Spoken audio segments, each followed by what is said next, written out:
I'm going to walk you through looking at some images and trying to identify which time periods they come from so that you're ready to do this assignment. Here's the image that we have. The only information we have is that it's 9 feet tall. Okay, now, really clearly, I think for most of us, we can see that this is Egyptian, right? So I chose one that's kind of easy so that hopefully you can get an idea of what we're supposed to do with this assignment. So what I want to do, because I already feel like I think it's Egyptian, is I want to just go over to the information in the module. I'll scroll down and I'll look for my Egyptian section.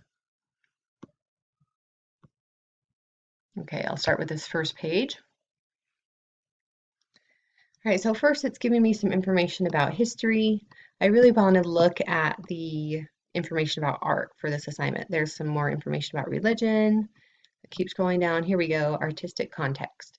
So I'm going to just start reading through this, and I'm going to see if the things that are described here in the text match what I'm seeing in my image. So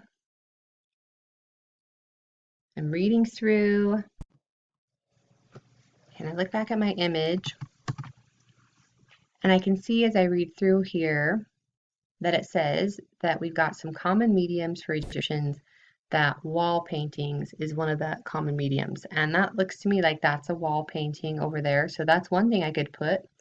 Also, it says that a lot of these mediums for the Egyptians are usually monumental. See this here? So that means they're large or even like life size or larger than life size. And if I look here, I can see that this is over 9 feet tall. So those figures would be monumental, larger than life size figures. Okay, so that's another thing I could put to help kind of support the reason that I thought that that was Egyptian. I'm going to scroll down a little bit more. Okay, so now it's talking about the kind of figures the Egyptian works usually show. It talks about the composite figures, and we already know what that is by definition because we've passed that part in the module already. So that's when the figure shows some of the figure in profile and some of the figure in frontal views, and we know that we could see that in the image.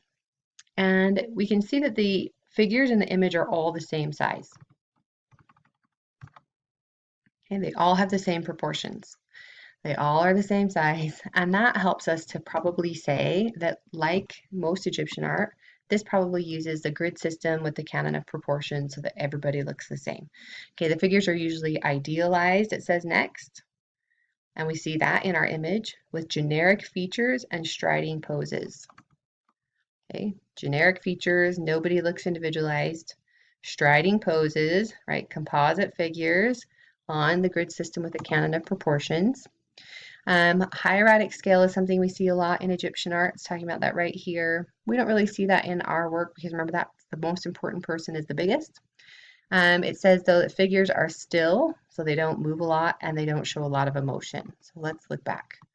Is anybody smiling, laughing, crying? Nope. So not a lot of emotion. That's another reason I could say that this is Egyptian. And nobody's running or falling or moving. So that lack of movement is something that's also Egyptian. Okay, if I keep reading on, it talks about sculpture. This isn't a sculpture, so that's not as helpful for me. This is giving a little more information on the canon of proportions.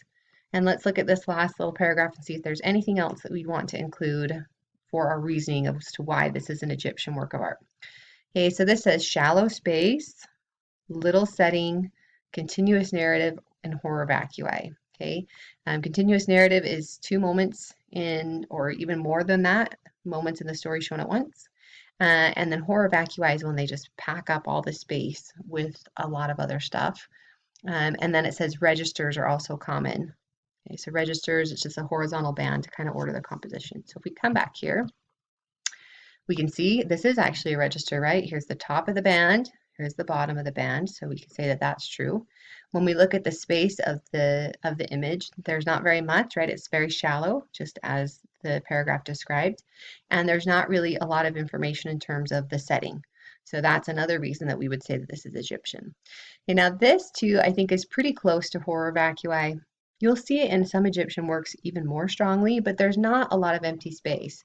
The places where we would normally have empty space, they've filled up with these hieroglyphics up here.